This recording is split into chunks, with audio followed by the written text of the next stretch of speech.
Pengamat sepak bola Anton Sanjoyo menilai formasi 4-3-3 dan 3-5-2 bisa efektif untuk timnas Indonesia jika diterapkan dengan tepat.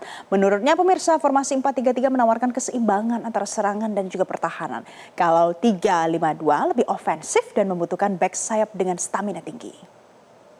Lihat sebetulnya kalau dari filosofinya permainan, kalau kita bicara Patrick Kluivert, Alex Pastoor, dan sekarang sudah ada Simon Tahamata, itu kan sebetulnya mereka punya filosofi itu sekarang ya, belakangan dalam 20 tahun terakhir itu dengan 4 back sejajar 4-3-3. Bahkan Simon Tahamata secara gamblang mengatakan yang paling dia sukai adalah formasi 4-3-3. Saya paham karena memang itu adalah formasi menyerang yang balance antara pertahanan dan penyerangan itu balance. Kalau 3-5-1 atau 3 dengan 3 back itu memang formasi yang sangat ofensif, tapi membutuhkan para back sayap itu yang paru-parunya ada 3 atau 4 karena dia harus naik turun naik 70 meter naik, 70 meter turun ketika mereka kehilangan bola. Nah itu rata-rata pemain kalau bermain di Eropa dengan intensitas yang sangat tinggi, agak tidak mungkin punya pemain sayap yang bisa berlari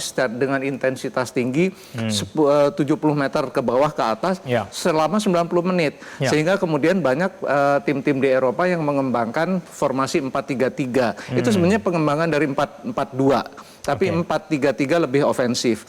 Dan kalau saya lihat dari formasi atau stok pemain yang ada di tim Indonesia, mau pakai 3-5-1 atau pakai 4-3-3, nggak jadi soal karena pakai 3 back itu sudah mereka mainkan sejak era Sintayong.